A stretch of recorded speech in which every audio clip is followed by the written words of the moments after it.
Oh Elohim, please save your children. They are innocent and young. For the terrorists of evil kill themselves to kill your sons. Oh Elohim, please save your children, everyone. On a expliqué la chose suivante, c'est qu'à partir du moment où il y a une interdiction de s'isoler avec une femme, donc il y aura l'interdiction de manger dans son assiette, pour éviter donc toute forme de familiarité. Donc en l'occurrence, lorsque c'est un frère et sa sœur, qui n'ont pas d'interdiction donc de s'isoler ensemble, donc ils auront le droit de manger donc de la même assiette. Il n'y a pas de souci là-dessus. Maintenant, donc la Gemara a fait une comparaison donc de manger avec sa femme dans la même assiette à ceux qui mangent maintenant par exemple un plat qui est au lait et un autre qui mangerait un plat qui est à la viande. Et donc on le sait dans la mesure où à l'idée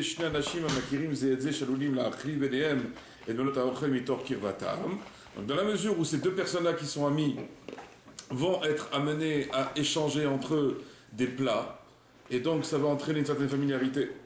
Et c'est la raison donc pour laquelle quelqu'un qui mange bassari et l'autre qui mange khalavi ne devront pas manger à la même table si ce n'est par le biais d'un siman eker, d'un signe de reconnaissance. Soit ils mettent une nappe bassari, l'autre ils mettent une bouteille de vin, enfin quelque chose, pour leur rappeler que malgré leur amitié et leur familiarité, que personne ne mange dans l'assiette de l'autre. Donc si maintenant quelqu'un il a une omelette au fromage et moi j'ai un beefsteak, que personne ne commence à se passer de l'un à l'autre, pour éviter. Donc la même interdiction elle existe entre l'homme donc et sa femme.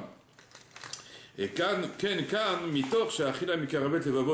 que justement le fait de manger, ça rapproche les cœurs. De toute façon, on le dit, les meilleures affaires, elles sont réalisées autour d'une bonne table et d'une bonne bouteille.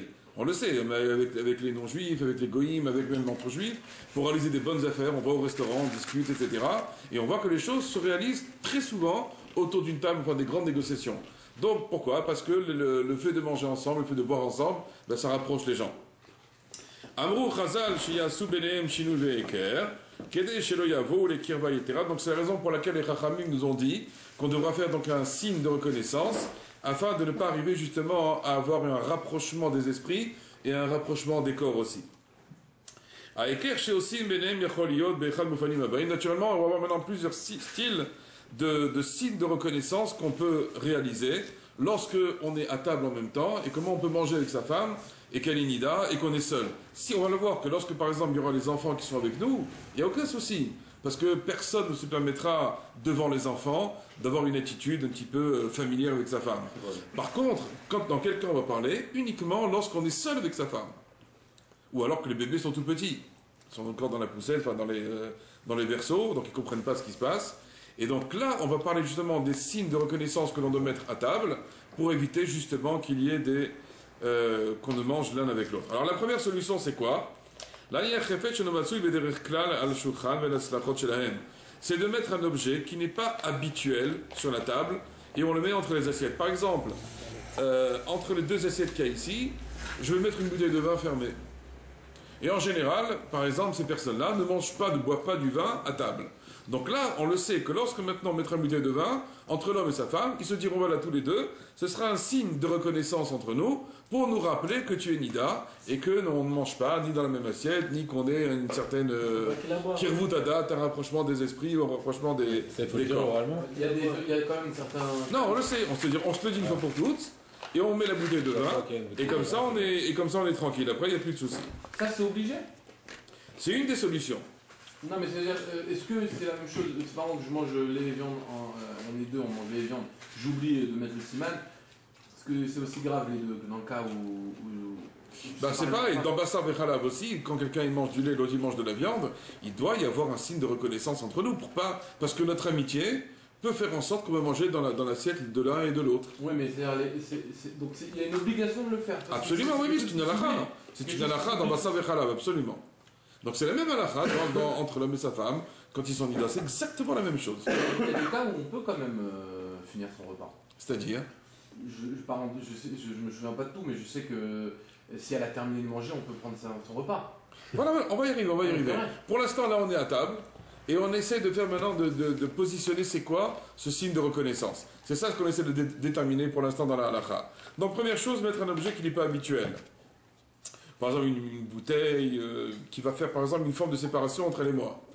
Et on va se rappeler, chaque fois il y a la bouteille entre nous. Justement on va pousser les bouteilles parce que ça... la bouteille peut faire un sentiment de séparation et nous rappeler qu'il y a une séparation entre elle et moi. Tout le temps se le rappeler, pour pas qu'il y ait de problème. Ensuite, la deuxième solution, c'est que que chacun va manger sur un, comment on a dit tout à l'heure, un sou, plateau. Un set de table. Voilà. Chacun va avoir un set de table d'une couleur différente. Et comme ça, sur ce set de table, c'est comme quelqu'un qui mangerait de la viande et l'autre du lait. On est sur deux nappes différentes. Dans la mesure où nous avons deux nappes différentes, c'est bien, c'est ok. C'est aussi un signe donc de reconnaissance. Troisième possibilité, si par exemple, ils ont des endroits à la table où ils sont assis de manière fixe. Ils savent, là, le mari il est là, la femme elle est là ou à côté. Là, qu'est-ce qu'ils feront dans ce cas-là? La femme échangera l'endroit où elle était habituée de s'asseoir. Elle était par exemple en face de son mari, mais elle se mettra de côté. Elle était de côté, elle se mettra en face. Montrer qu'il y a un chinouille. Le Inyan, c'est montrer qu'il y a un chinouille, qu'il y a un changement. Parce que il y a un changement donc dans le métabolisme de la femme, et automatiquement ce changement a entraîné qu'il doit y avoir une séparation qui est imposée par la Torah, et pour mieux se retrouver. Naturellement, le but c'est de développer une attirance encore plus forte. C'est ça. Pourquoi on fait tout ça aussi? Parce que plus on est séparé de sa femme, et plus on désire la retrouver. Alors que les gens qui ne respectent pas Nida, par exemple, qu'est-ce qui se passe? À la fin, au bout de quelques années, ils sont complètement dégoûtés. Ils connaissent leur femme sur toutes les coutures, ils l'ont du matin au soir quand ils veulent, etc. Il n'y a plus aucune attirance. Alors que lorsque le couple est séparé pendant 12 jours, voire des fois plus quand elle était enceinte, etc., ben je peux vous assurer que l'attirance, elle est toujours au rendez-vous. Même après 20 ans de mariage, après 30 ans de mariage, on retrouve sa femme pratiquement comme au premier jour du mariage. Comme si c'était sous la roupa. C'est quelque chose que les gens qui ne respectent pas la Tarata Mishpacha n'ont pas conscience. Ils ne comprennent pas de quoi on parle. Après, ils s'étonnent qu'ils vont divorcer, qu'ils en ont marre, ils ont envie d'aller voir ailleurs, que la femme aussi, elle en a marre aussi, etc., d'aller voir ailleurs. C'est des choses qui n'existent pas dans un couple qui est Shomer Torah, qui est proche d'Hachem, qui a la Emouna. C'est quelque chose qui n'existe pas là chez eux. Il y a d'autres problèmes. Mais en tout cas, ce problème n'existe pas en tout cas. D'accord? Donc ça, c'est aussi une forme de possibilité donc, de changer d'endroit. Une autre possibilité, c'est la dernière. S'ils étaient habitués à manger par exemple dans une seule assiette quand elle était pure, eh bien là chacun mangera dans une assiette différente. Mais il y en a que quand même là-dessus ils sont mahmir, ils disent vaut mieux qu'il y ait encore un autre signe de reconnaissance, mais on est mekil, ça suffit qu'il y ait un petit chinouille qui mange dans la même assiette. Ouais, il y en a qui mangent tout. Ouais, il semblerait. Il y a des gens comme ça, je ne sais pas si aujourd'hui c'est tellement fréquent. Peut-être qu'avant ils n'avaient pas beaucoup de kelim, ils n'avaient pas beaucoup d'ustensiles, peut-être c'était comme ça aussi, il y a Koliot. Alors, l'Avdafka au Fanim, naturellement, ce n'est pas seulement ces cas que nous avons uniquement cités, et la Kol Shinui Kayet s'est basée. Toute chose que pourra plaire au couple de trouver un signe de reconnaissance, pas de souci, on pourra donc le faire. Shabbat Aisha, Marishim, Tamid, Be'evdel, Ve'iskeru, Sheinida, ils se souviendront tout le temps qu'ils sont Nida. Et naturellement, le but, c'est de ne pas arriver à un rapprochement des corps et des esprits. C'est ça tout le but. Alors, comme on l'a dit tout à l'heure, tout ça, naturellement, ça fonctionne uniquement lorsque le couple mange tout seul. Si, naturellement, il y a des enfants, il y a des invités, des choses comme ça, il n'y a plus aucun problème, il n'y a plus besoin de faire un signe de reconnaissance. Parce que, de toute façon, personne ne se permettrait de faire quelque chose qui ne sera pas honorable, on va dire, devant les invités ou devant les enfants. De manger devant les enfants sur l'assiette de sa femme, je vois pas ce qu'il y a de... Non, justement, là, si maintenant il y a les enfants, il n'y aura pas de demande à faire un siman eker, un signe de reconnaissance. Il n'y a plus besoin de faire ça. C'est plus la peine. Parce qu'automatiquement, la présence d'étrangers ou d'enfants fait en sorte qu'il ne se passera jamais rien. Tu peux pas manger dans son plat pour autant. Non, ça c'est sûr. Mais il n'y a pas besoin de faire un signe de reconnaissance. C'est ça ce qu'on veut dire ici. Est-ce que le rapprochement des esprits, c'est interdit? Oui, le rapprochement des esprits, on en avait parlé ça dans les cours précédents. Lorsque, par exemple, quelqu'un a une discussion frivole avec sa femme, Mais est-ce qu'on n'a pas un péché? Mais bien sûr, parce qu'automatiquement, ça éveille tous les sens. Mais c'est derrière, il se passe rien. L'homme chané. L'homme est chané. Donc c'est interdit. À partir du moment où j'ai eu une discussion, où l'homme a une discussion avec sa femme, et que cette discussion entraîne que ça va émoustiller ses sens, il y a une avéra qui a déjà été réalisée. C'est badaï. Parce que il va se mettre en condition de vouloir réaliser quelque chose qu'il ne peut pas faire. C'est perdu d'avance pour lui. C'est perdu, il ne peut pas. Et on sait à quel point l'importance de la doucha de l'esprit, de la sainteté de l'esprit est importante. Et donc lorsqu'un homme se laisse aller avec des paroles très légères avec sa femme, etc., je ne parle pas maintenant d'une autre femme que sa femme. Ça, bichla, C'est moins important. ça, on n'en parle même pas de ça. Je parle avec des plaisanteries frivoles avec sa femme, quand elle est nida, bah, automatiquement ça va entraîner des idées, des sens, des choses qui vont se développer. C'est déjà une Et il aberration. suffit. Bah, bien sûr. Ça peut entraîner aussi des érections chez les hommes. Et on le sait que quelqu'un qui a une érection qui n'est pas dans le cadre de la mitzvah avec sa femme, bah, il est chayav nidou, il est excommunié. On n'a pas le droit, c'est le brit kodesh, il ne faut pas oublier que c'est le brit kodesh. On nous a fait la brit mila là-bas, pourquoi? Parce que c'est l'alliance avec Hachem. Pourquoi Hachem a dit l'alliance uniquement dans cet endroit-là? Parce que c'est l'endroit dans lequel l'homme il a le plus envie de fauter. Sinon on nous aurait fait la brit mila, je sais pas, moi ici, moi c'était sympa. On leur refait l'oreille. Pourquoi on nous le fait là-bas? Ça fait mal. C'est pas la peine, mais pourquoi on lui faisait là-bas? Mais parce que c'est justement par là où il a le plus envie de fauter, on lui a fait ce brit, on lui a fait cette alliance-là. C'est une forme d'une alliance. C'est une bride, c'est ça, c'est l'alliance comme ici. C'est tout, c'est pas autre chose. Donc lorsqu'un homme, Chas Shalom, il a une érection, l'obamakom, c'est-à-dire que sa femme est nida, ou il a une pensée, une érection pour une femme qui n'est pas sa femme, il faut arriver à briser complètement, il faut arriver à maîtriser complètement son bride. Il n'y a pas que le bride il nous dirige à nous, c'est à nous de diriger notre bride, c'est pas le contraire. Et tout le temps où on est dirigé par notre bride, on est un esclave. Et tout le temps où c'est moi qui dirige mon bride, je suis le maître. Et on doit être un maître, on ne doit pas être un esclave. On ne doit pas être un esclave de ses sens. On ne doit pas être un esclave de ses pulsions, de ses yeux. Qu'est-ce qu'il y a marqué dans le schéma Israël? On le dit tous les jours. Velo taturu achare levafrem bachare nechem. Ne vous laissez pas aller, ne vous laissez pas diriger, ni par votre cœur, ni par vos yeux. C'est à vous de maîtriser tout ça.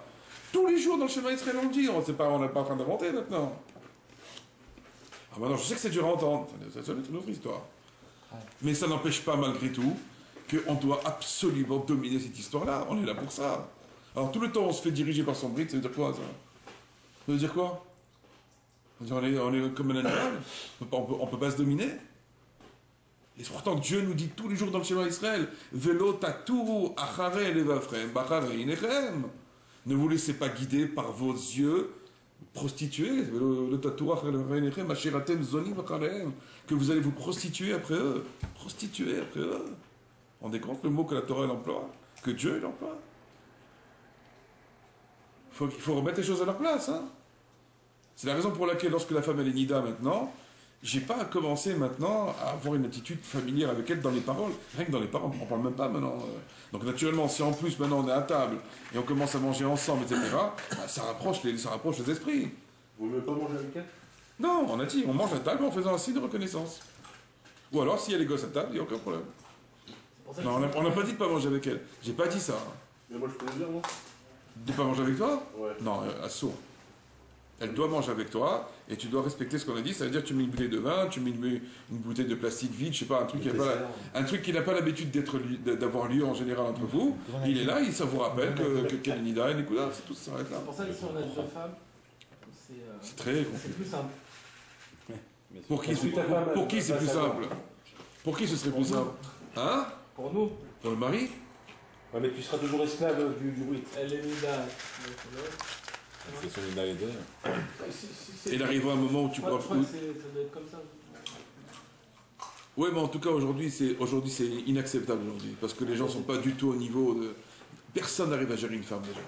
Déjà, c'est la femme qui nous gère. Donc, on est tranquille. C'est elle qui nous prend la tête, c'est elle qui nous gère, c'est elle qui nous commande, c'est elle qui fait tout. Nous, à la limite, on est là, travaille, amène l'argent et tais-toi. Mais elle arrêterait peut-être, puisqu'il y aurait de la rivalité entre Si. les femmes. La femme, elle arrêterait peut-être d'embêter son mari si elle sait qu'il y a une autre. Parce qu'elle se dirait, tiens, il va aller chez l'autre, je vais le laisser tranquille. C'est plutôt dans ce sens qu'il faut voir. Je sais pas, en tout cas, moi je vois ça comme une ashgacha dans le monde, que dans le monde entier, le monde occidental en tout cas, qu'il n'y a plus cette histoire-là, c'est terminé, il n'y a que chez les Arabes ça. Non, il y avait une sourde, mais je crois qu'elle est finie, non? Non, il y ça avait c'est... une date. Il y en a qui ont voulu dire ça, mais c'est pas... Non, c'était pas vrai. Il y en a qui ont voulu ça, mais ça n'a pas été Les suivi Arabes, du ils tout. font pas Mais c'est manger pour les par Ashkenazis, on a le droit, à la pire d'avoir une deuxième femme, il n'y a pas de souci là-dessus. Mais moi je dis au niveau, dans la réalité des Ça faits, coûte l'oseille aussi. c'est pas une question d'argent seulement, dans la réalité des faits, c'est très dur à manager déjà une seule femme. Oublie l'anniversaire de ta femme, tu vois, ça va t'arriver. Oublie, rien qu'oublie. C'est l'histoire à n'en plus finir. Celui qui a le malheur d'oublier la date d'anniversaire de sa femme, qui n'a pas acheté un petit cadeau. Quoi? Même pas une fleur, t'as pas pu m'acheter? Même pas une fleur à 2 francs? Et qu'est-ce qu'on va répondre là?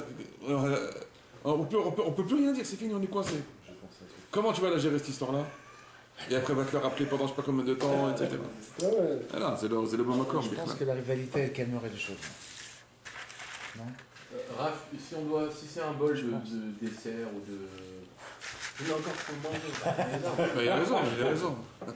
Mais c'est les détails qui font la différence là. Des c'est fruits l'histoire. dans un bol. Chacun Les fruits dans un bol, tu prends le fruit et tu le mets dans ton assiette, et ton assiette tu le mets dans ta On bouche. est dans un cas, il n'y a pas. On est chez des amis ou. C'est des fruits dans un bol. Ouais, mais quand il y a du monde autour de toi, ça va. va. Chez des amis, t'es en public, on a dit. Si on est en public, Pas chez des amis. si on est en public, C'est vrai, si on est en public, il n'y a pas de problème. On pique tous dans la même assiette, il y en a qui autorisent. Il y a plus forte raison si tu les mets dans ton assiette, et dans ton assiette, tu la mets dans ta bouche. Ah, Ça, mais oui, c'est c'est pas autorisé, possible. ça, il n'y a pas de problème. Alors, regardez. Justement, voilà, on va faire maintenant le cas de l'assiette centrale. Donc, on aurait le droit donc, de manger d'une assiette centrale, dans laquelle, chez le ochlim imena yeshirot, dans laquelle on ne mange pas directement dans notre bouche. Et là, tsaout salachat ishit, par le biais d'une assiette intermédiaire. C'est-à-dire, par exemple, on prend ça, c'est quelque chose de privé, de public. Je la prends ici, je la mets dans mon assiette, et de mon assiette, je la mange. Ça, c'est moutard, il n'y a aucun problème. D'accord? Donc, egon salade, marak, donc ça peut être de la salade, des sauces, des bouillons, aucun problème là-dessus. Une kaïla, une fria et tout, un petit peu. Ouais. Aval dvarim sheochlim yeshirot mitzalachat merkazit, mais des choses qu'on prendrait directement de l'assiette qui serait centrale, comme par exemple du pain coupé, des olives, du beurre, de la margarine, des garinimes, des cacahuètes, etc. Tout ça, c'est interdit. Quand on prend par exemple, voilà, cacahuètes une comme ça, on la met directement ici, ça c'est interdit. Mais faire ça pour le prendre ensuite, ça c'est moutard. Ça change quoi? Qui a eu une interruption. Ça rappelle. C'est un rappel. En plus, c'est un rappel, et en plus, c'est une interruption, ça arrive sec. Quand tu fais ça directement et qu'elle aussi a fait ça, Mais il faut penser à faire tout ça aussi. mais tu t'habitues. Tu apprends la lachotte, tu t'habitues après. C'est une habitude à prendre, hein. Je peux pas faire ça à chaque fois que je mange une cacahuète si j'en mange 15. Mais c'est rien. Alors, tu prends une poignée de cacahuètes, tu la mets dans ton assiette, et là, tu manges comme ça. Tu lui as interdit de manger des cacahuètes, c'est tout? Non, non, on n'est pas là pour... Il a eu peur alors. D'accord, c'est clair cette histoire-là. Maintenant, une dernière chose, une dernière halakha qu'on va voir. Est-ce qu'on a le droit donc de s'asseoir ou de s'allonger sur son lit? Sur son lit à elle. Mais si elle est là, t'as pas le droit. Si elle est dehors de la ville, c'est bon. Si elle est, Mais non. si elle est dans un endroit où, Mais non. où tu habites, Mais non, elle est parce partie que... faire une course. Mais d'accord, mais même s'il se passe rien, il a dit tout à l'heure. Alors, T'as effectivement, pensé déjà à Michael proposer a raison. D'abord, la première chose, c'est quoi? C'est que le mari ne pourra jamais s'asseoir sur un lit qui est spécifique à la femme, même si elle n'est pas là. Elle a son lit, le mari ne peut pas s'asseoir sur le lit de la femme, premièrement. Et à plus forte raison qu'il n'aura jamais le droit de s'allonger sur le lit de sa femme. Maintenant, la question que je... Jamais.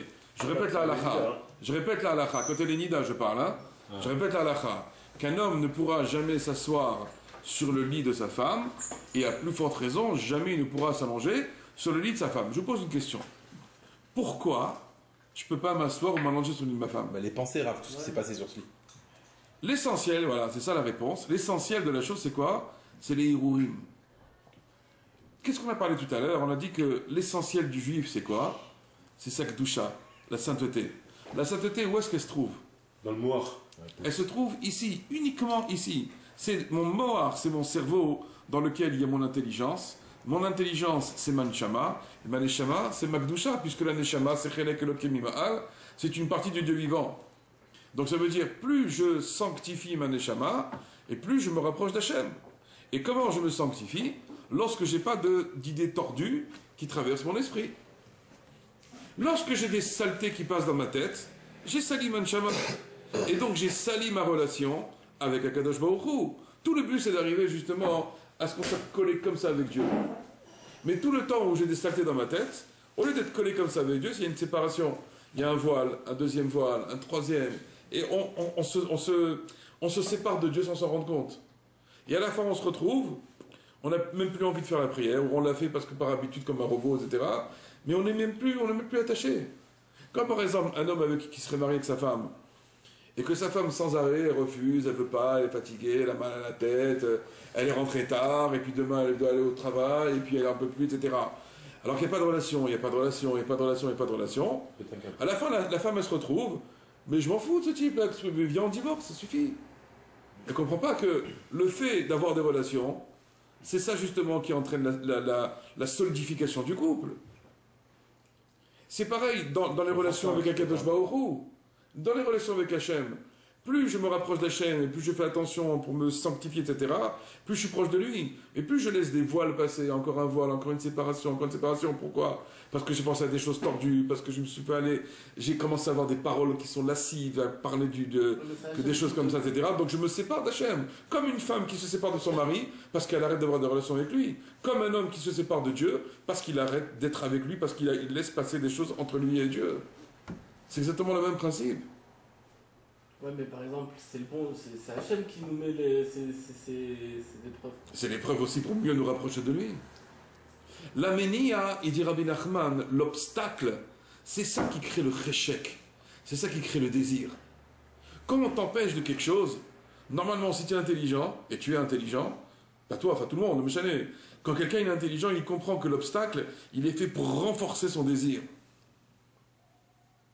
C'est pas pareil quand par exemple quelqu'un, par exemple un jeune marié, on lui a offert un appartement. Il va l'apprécier.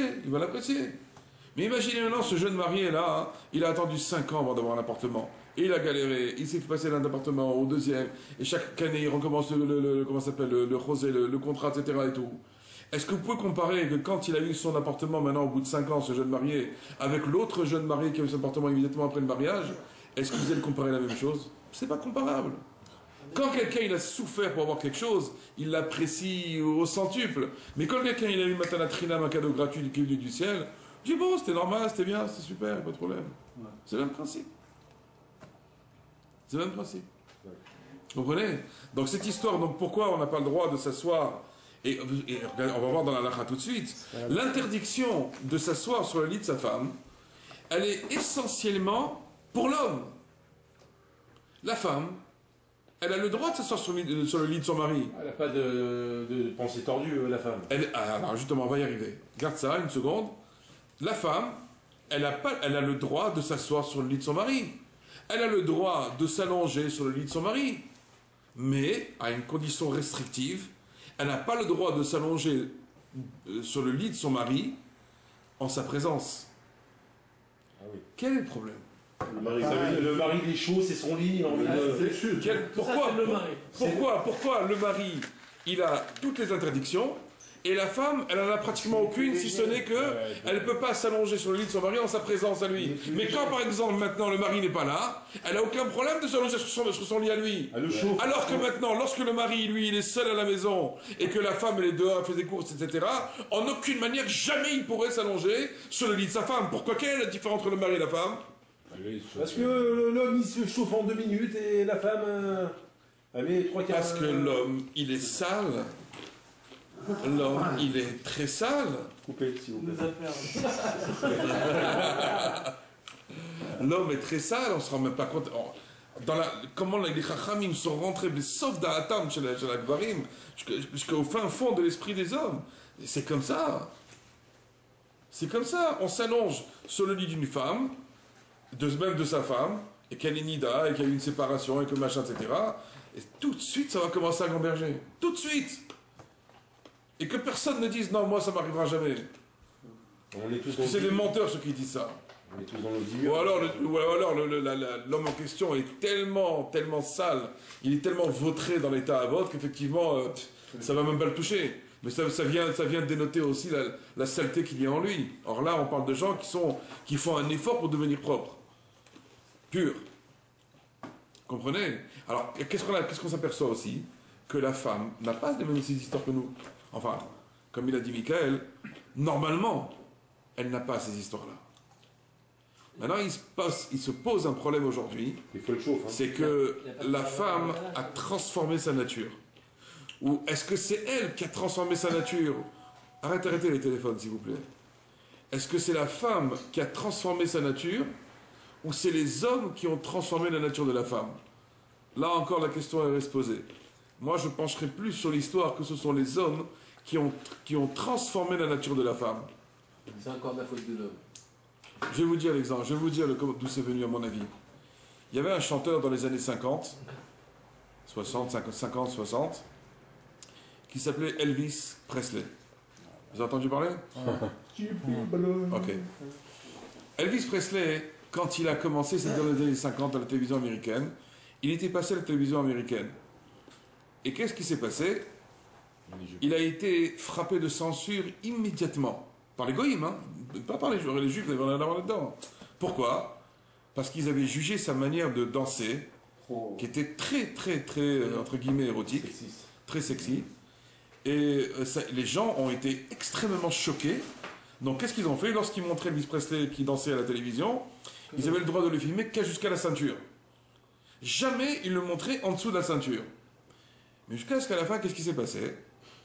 Des gens ont commencé à appeler la télévision et ont commencé à dire « Non, mais pourquoi vous le cachez? On veut tout le voir !» Et ils ont commencé à montrer donc Elvis Presley entièrement, avec son déhanchement qui était extrêmement connu. Et ça a commencé comme ça, etc., etc., jusqu'à ce qu'à la fin, ce sont les femmes qui ont demandé à le voir entièrement comme ça. C'est-à-dire ils ont créé une forme de désir qui n'existait pas, parce que ça n'existait pas ces choses-là. Chez les goïms, ça n'existait pas une histoire pareille. Mais ils ont créé une forme de désir. Ce désir a été excité dans la tête, a été développé à outrance, jusqu'à ce que les femmes ont fait partie de cette folie manipulatoire de la part des hommes, des cinéastes en l'occurrence, et qu'elles sont rentrées complètement dans le jeu, et qu'elles ont transformé la nature pensant que ça allait leur amener quelque chose de merveilleux dans leur vie. D'ailleurs, si vous voyez bien Hollywood, comment c'était Hollywood à la base? Hollywood, ils ont commencé à faire des films à l'eau de rose. Ils se marièrent, et on les voit s'embrasser, ils se marièrent et ils eurent beaucoup d'enfants. Mais ce genre de film, ils ont tenu pendant une certaine période. Mettez ce genre de film aujourd'hui, les jeunes d'aujourd'hui, ils vont vous rigoler à la paline. Ils vont se moquer de vous. Ça leur parlera même plus, ça n'a aucun intérêt. Parce qu'aujourd'hui, on veut du dur, on veut du hard, on veut aller beaucoup plus loin dans la chose. Et la femme est devenue partie intégrante de l'histoire. Non seulement partie intégrante, mais elle est devenue celle qui mène la danse. Et le problème maintenant pour elle, c'est qu'elle a tellement voulu mener la danse que c'est elle qui en paye les pots cassés. Elles n'arrivent plus à trouver le bonheur, elles n'arrivent plus à trouver le véritable amour. C'est une catastrophe pour les femmes autant que pour les hommes. Pour les hommes, il y en a qui sont presque contents parce que ça attise leur ta'avot, leur désir malsain dans la tête, donc ils sont très contents et ils encouragent la chose, autant par le biais des designers de mode, autant par le biais des cinéastes, autant par le biais des publicistes, etc. Donc ils attisent la chose, mais elle, la femme, en fin de compte, c'est elle qui est devenue la plus malheureuse de tous. Elle est devenue un véritable objet dans l'esprit des hommes. Elle pense qu'elle, maintenant tout le monde la regarde, etc., dans le bon sens du terme, mais elle ne se rend pas compte. Elle ne se rend pas compte qu'est-ce que les hommes ils ont dans la tête lorsqu'ils voient une fille se déhancher, qui est mal habillée, qui est en mini-jupe, etc. Si elle savait, même une Goya, si elle savait, parce qu'il y a peut-être des Goyim qui nous écoutent, si une Goya savait ce qu'il y avait dans la tête d'un homme quand il la regarde se déhancher dans une boîte de nuit ou dans une soirée, etc., et tout, elle mourrait de honte. Elles mourraient de honte. Elles ne savent pas à ce point. Elles ne peuvent même pas imaginer à quel point ça va. Dans les plages, c'est pire. C'est le type, il entraîne l'homme est chané. En tout cas, quoi qu'il en soit, on voit que, que les femmes sont complètement transformées. Donc ce que dit la halakha ici, c'est que normalement une femme, elle a le droit de s'asseoir sur le lit de son mari. Elle a le droit de s'allonger sur le lit de son mari. On parle pour des femmes qui sont kshérotes, des femmes qui sont tzadikotes, un peu tzadikotes en tout cas.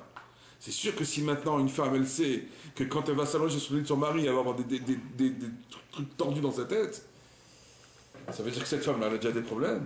Ouais, mais en réalité, Mais il y en a plein aujourd'hui des femmes qui ont des problèmes. Ne croyez pas qu'il y en a une ou deux. ouais, mais Il y en a plein, c'est devenu légion, c'est dans des cortèges entiers. une femme c'est moins. C'est pas des problèmes, comment ça s'appelle? Quand une femme mariée, elle pense à des autres hommes, comment ça s'appelle? De quoi on parle alors ici? Oui, mais ça veut dire que normalement la femme n'a pas à avoir ce genre de pensée. Elle doit avoir un désir romantique, elle doit avoir un désir d'amour de son mari, mais pas qui est porté essentiellement là-dessus. Le tachmish, la relation en elle-même, on va dire c'est un aboutissement, c'est une finalité. Pour nous, c'est l'essentiel. Mais pour elle, c'est un aboutissement. Comment? Ça prouve qu'elle est très amoureuse de son mari. C'est pas de l'amour, ça. C'est plus d'amour. Donc ça dépend comment ça se traduit en fait. Voilà. Mais c'est pour ça que dans la halakha, normalement, une femme normale, elle peut s'allonger sur le lit de son mari, mais un homme, il ne pourra jamais. Parce que l'homme, comment il est construit d'une manière qui n'est pas tordue, parce que c'est Dieu qui l'a fait comme ça. Mais Dieu a fait exprès de le faire comme ça, pour qu'il puisse lutter, justement, et qu'il puisse devenir un kadosh. Regardez les tzadikim. Un tzadik, à la base, c'est un homme. Que ce soit Moshe Rabbeinu, que ce soit Rabbi Meir Bananès, que ce soit Rabbi Shimon Bar Yochai, c'était des hommes à la base. Mais ils sont devenus des tzadikim, ils sont devenus des saints. Comment ils ont fait? Par le biais du brit. Comment on travaille le brit? C'est ici. C'est ici. Et donc, ce sont ses yeux aussi. Velotatu achare levavchem b'achare inechem. Ne vous laissez pas aller d'après vos yeux, d'après vos cœurs. C'est le seul moyen. Donc ça veut dire qu'à la base, un homme, il est tordu. Et il doit faire des efforts incommensurables pour arriver à redresser le tir. Mais il doit savoir où est-ce qu'il peut tomber. Quand il va s'allonger sur le lit de sa femme, il faut savoir qu'il peut tomber. Quand il va s'allonger, quand il est invité chez des amis par exemple, et que maintenant on veut lui donner un lit, et quel lit on va lui donner? On va lui donner le lit de la maîtresse de maison. N'importe quel homme tombera dans l'histoire, parce qu'automatiquement, le film va se mettre en route. Il y a ce qu'on appelle un koach hadimion, une force de l'imagination qui est très forte chez l'individu, mais extrêmement forte. Le moindre truc, tac, ça y est, ça s'enflamme. Est-ce qu'on est né tordu comme ça? Ah oui, on est comme ça, on est né comme ça. On est né comme ça, mais on peut arriver à des niveaux de sublime, de gdoucha, et qui n'ont rien à voir avec la nature telle que Dieu nous a fait à la base. Non, mais le contexte dans lequel on vit, il n'aide pas, Rav aussi. Ah, ça c'est sûr. Mais c'est ça, parce que je pense que si on, je sais pas, un exemple, on vit et on grandit sans femme, à part notre mère.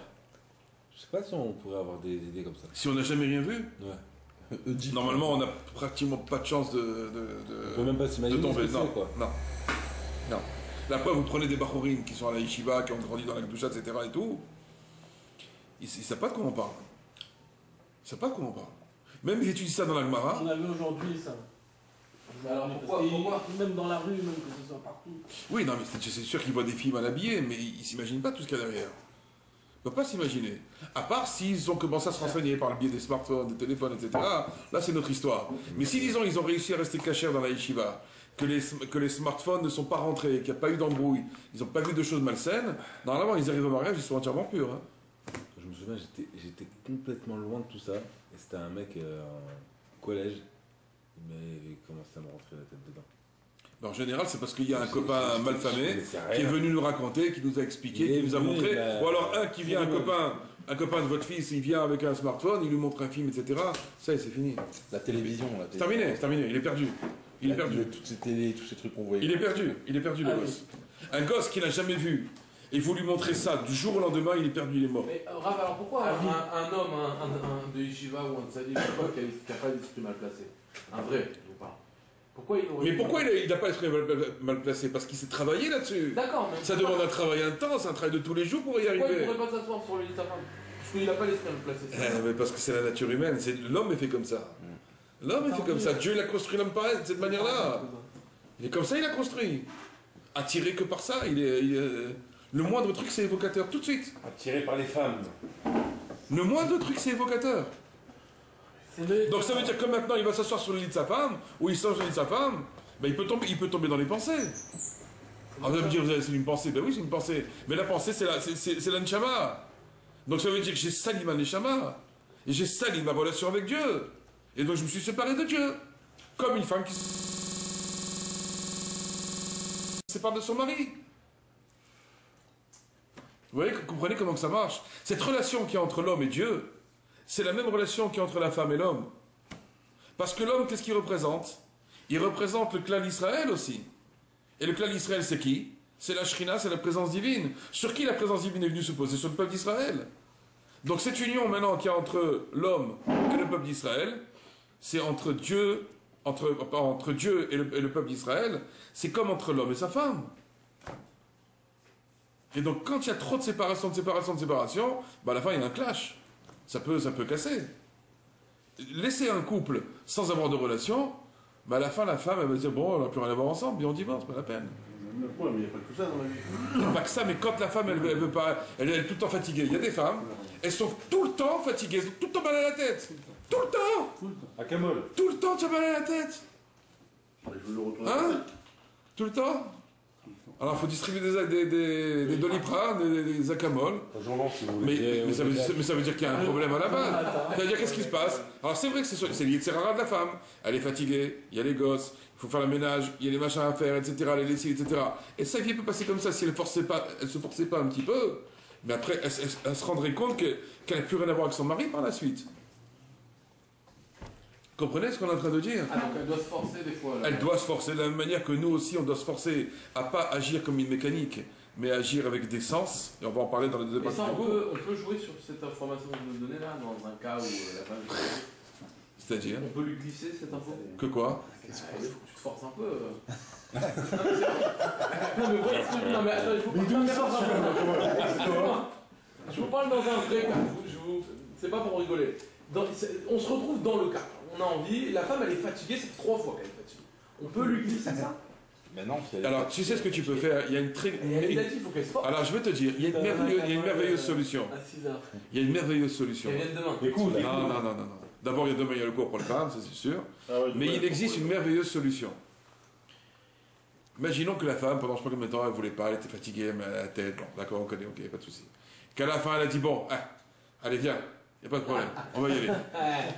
C'est ce qu'il faut faire le lendemain pour assurer les futures fois où on bloque quelque chose. Il faut lui dire merci. Elle dit merci de quoi? Je lui dis merci parce que grâce à toi, cette journée que j'ai passée aujourd'hui, je l'ai passée dans la Gdoucha. J'ai réussi à tenir. Laisse-moi finir. Un instant. Laissez pas venir le rap s'il vous plaît. Elle va lui dire j'ai eu une journée, Baruch Hashem, où ma tête elle était remplie de Gdoucha. Pourquoi? Parce que j'ai réussi à tenir mon regard, j'ai réussi à baisser les yeux, j'ai réussi à parler à Hachem, j'ai réussi à penser à Hachem, et tout ça ma femme, grâce à toi. Je tenais vraiment à te dire merci. Je peux vous assurer, que c'est elle qui va en demander. Parce qu'elle a qu'un but en fin de compte, au fond d'elle-même, c'est la Gdoucha de son mari. Elle ne veut pas d'un mari qui regarde les femmes. Aucune femme, même une Goya, elle ne veut pas d'un mari qui regarde les autres femmes. Personne ne veut ça. Pourtant, elle sait que... Elle sait, d'accord, ok, mais elles ne veulent pas.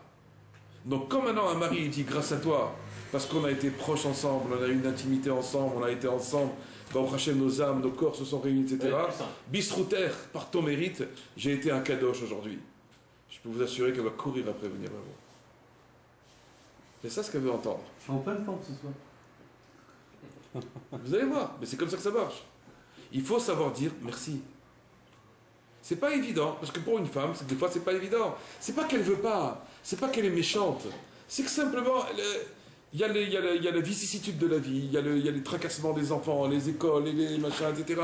Tout organisé, puis ça va très vite, etc. Après d'un Shabbat à un Shabbat, des fêtes en fête, etc. et tout. On n'a pas le temps de voir la vie. Vous avez vu comment que ça va vite? C'est une folie. Il y a aussi la là, on arrive bientôt au Rosh Hashanah.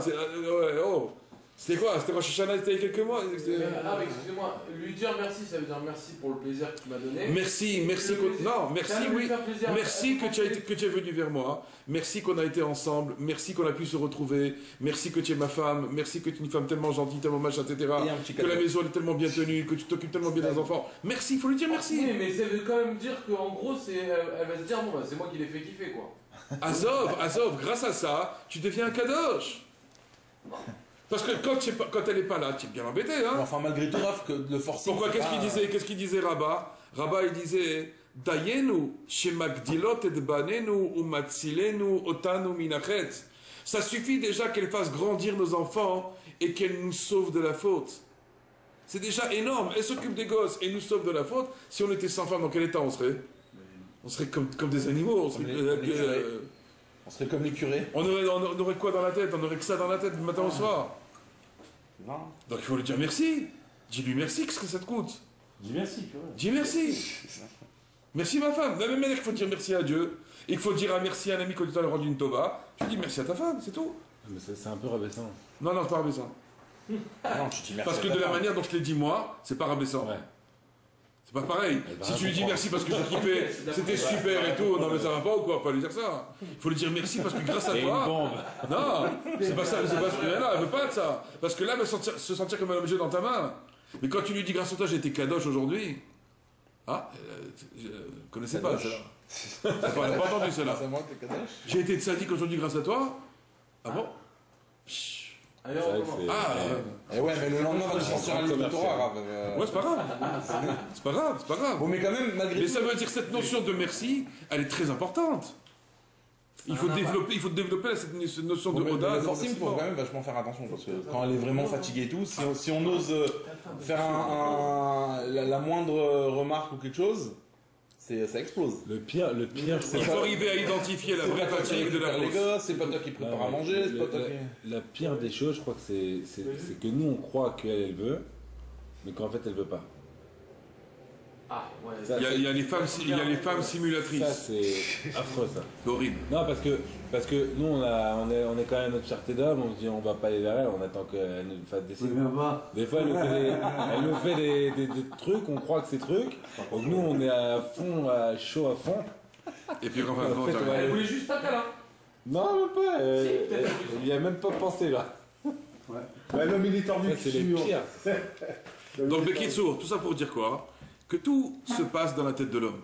Qu'une femme, normalement, une jeune fille qui a été éduquée dans une famille de Torah, de Tahara, etc., elle grandit, elle arrive à son mariage, elle n'a aucune embrouille dans la tête. À part si elle laissait aller dans les films, les DVD, les smartphones et les machins, là, effectivement, de la même manière qu'un garçon, quand vous lui montrez des films qu'il ne fallait pas jamais qu'il voit ça, et il les a vus, que si elle aussi, parce qu'elle aussi, elle voit, dans le film, il n'y a pas que des hommes, il y a des femmes dans les films aussi. Donc elle voit ces films-là que le garçon qu'il ne fallait pas qu'il voit, il les a vus aussi. Donc elle aussi, elle s'est tordue son esprit. Donc si on a réussi à préserver nos filles et qu'elles aient grandi Bekdoucha ou Betahara, donc il n'y a pas de problème, elles n'auront pas de problème elles n'auront pas ce problème-là que si elles s'annoncent sur le lit de leur mari, elles auront une truc dans la tête. Elles n'auront même pas ça. Si par contre la fille, elle a été tordue depuis sa jeunesse et qu'elle est passée par des garçons, qu'elle a des machins, etc. et tout, alors c'est normal que son esprit sera tordu aussi.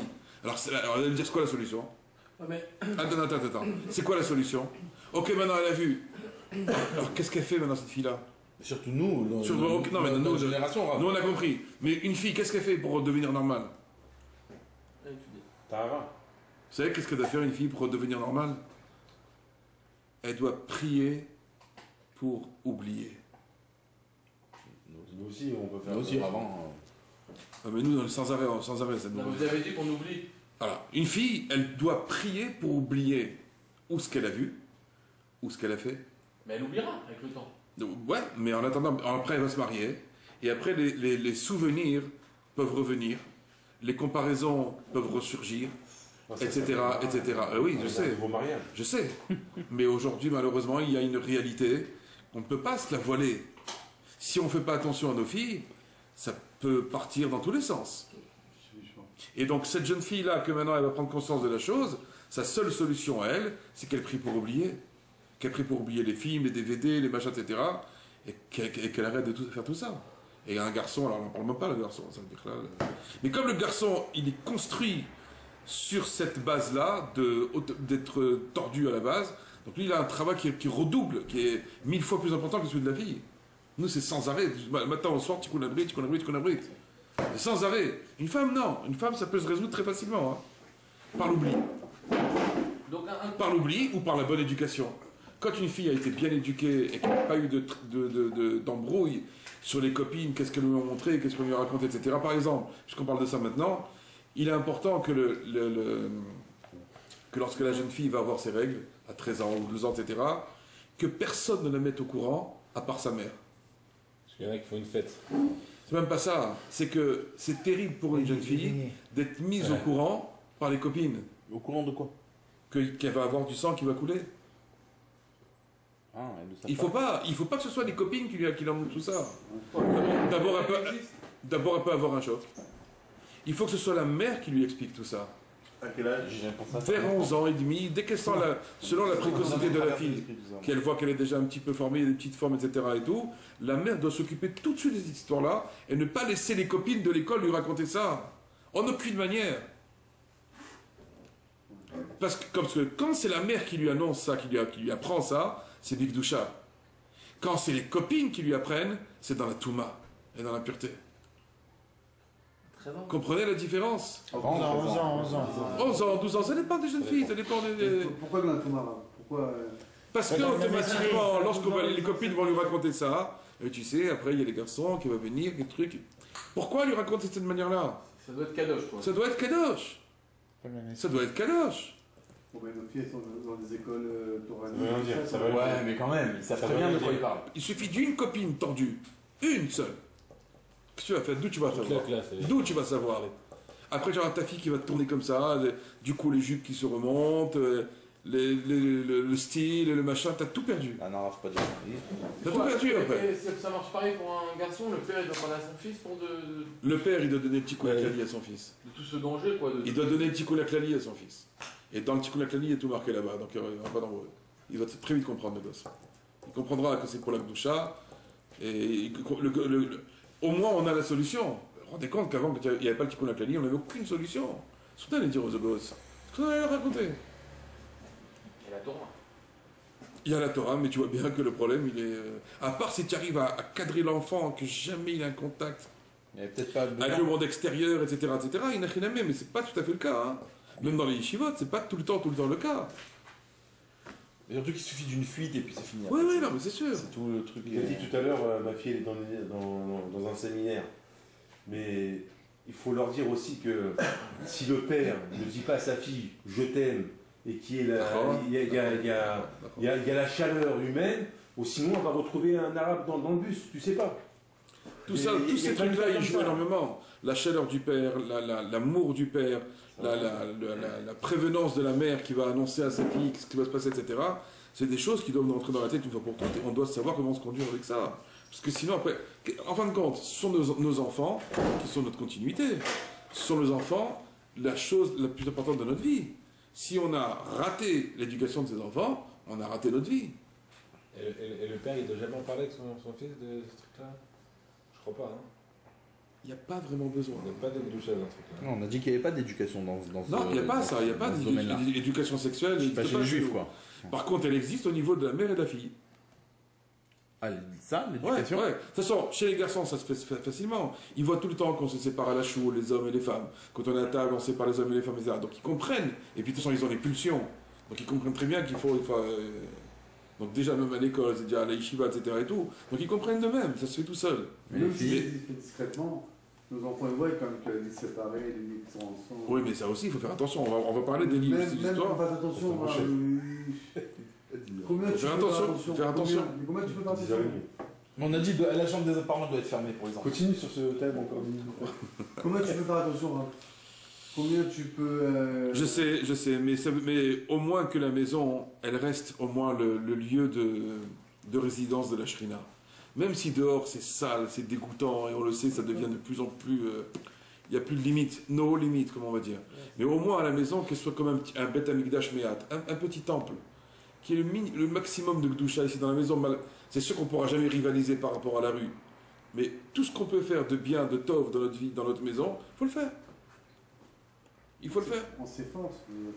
Et il faut régler. On règle au fur et à mesure un boulon ici, encore un boulon là, une vis ici, un coup de marteau là. Et on règle, on fait chipousnik.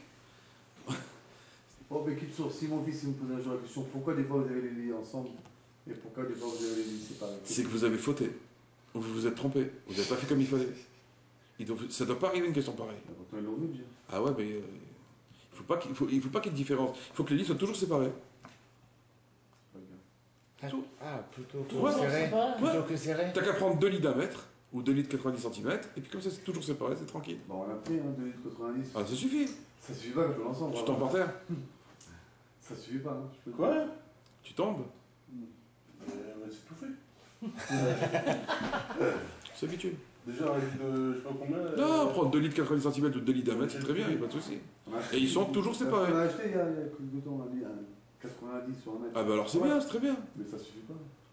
Comment ça On s'habitue. Comment tu fais quand il y a Nida là? Hein? Comment tu fais quand il y a Nida? T'es obligé? C'est pas, on reconnaît les lits, ce sont des lits séparés. Mais ça suffit pas, donc tu dors quand même toute la nuit avec un lit séparé. Non, mais le rat, il dit quand t'es ensemble dans un lit. C'est-à-dire qu'en Pas fait... dormir. Juste pour la relation. Après on redescend dans le lit. Non. Quoi, donc je veux faire alors? On tombe pas dans sa femme après, on reste avec elle. On tombe pas dans sa femme après la relation. J'ai pas compris. Après la relation, on reste avec sa femme. Un quart d'heure. Hein? Un quart d'heure. Et après tu resépares? Non, après chacun va dans son lit. On va dormir, non? On sépare les Vous lits. dormez pas, vous? Je peux pas compris, moi. Ah, genre, quoi qu'il arrive, il faut séparer. Il faut reséparer les lits après? Non. Mais non, vous avez pas compris, ils sont tout le temps séparés. Ah nous non. Ah non. On les serre. Ah, ça veut dire en vrai, il faut que tu les colles. On les pour serre la- pas les Non. La femme ou l'homme, il va dans le lit de la femme par exemple, il prend la vrai? mouchoir, C'est compliqué. il reste un quart d'heure, après il va dans son lit. Ah non, Raph, Ah c'est ouais, trop petit. d'accord. C'est Bah, trop petit. Non, t'es Quoi, compliqué c'est trop là. Bah, moi, Là, quand c'est j'attache les pieds des 2 lits. Non, pendant la période. vous vous rendez Quand compte ça se le sépare. bruit et le gosse qui entendent ça, ça va pas, non, vous êtes fous. Ouais. Ne faites pas ça. Mais non, mais après les gosses, ne vous rendez pas compte. Par terre. Hein? Les rabotailles, il faut comprendre une chose, que si vous faites ça, vous allez faire du bruit. Il n'y a plus de sniout après. Et les parents, qu'est-ce qu'ils font papa et maman? Comment faire du bruit? Pourquoi du bruit? Quel rapport? Il y en a, d'après ce que je comprends ici, il y en a qui prennent les lits, qui les séparent, qui les remettent, qui les machins, Voilà. etc. Non, Il faut c'est toujours arrêter. serré quand elle était au rein. Mais après, ils sont, et quand les pâteries ils sont séparés, et les gosses ils voient ça à chaque fois, et ils disent pourquoi une fois oui, pourquoi non, ça va pas ou quoi? Mais vous leur avez enlevé l'œuf du chat.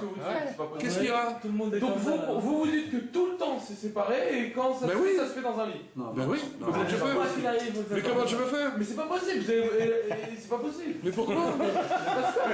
Parce qu'il y a une complicité, il y a le Oh, mais il y a on pas est au de- lit pour parler, on est je sais pas. Mais reste le temps qu'il faut pour parler si tu as envie, pendant 1 heure, reste à parler. Ah, ouais, ça inclut de non, ça inclut de l'emmerder. C'est un issour ou c'est. C'est un sourd, est-ce que c'est un Non. sourd? Mais C'est un problème de Beth Amikdash Mehat, ça inclut de faire un petit temple à la maison.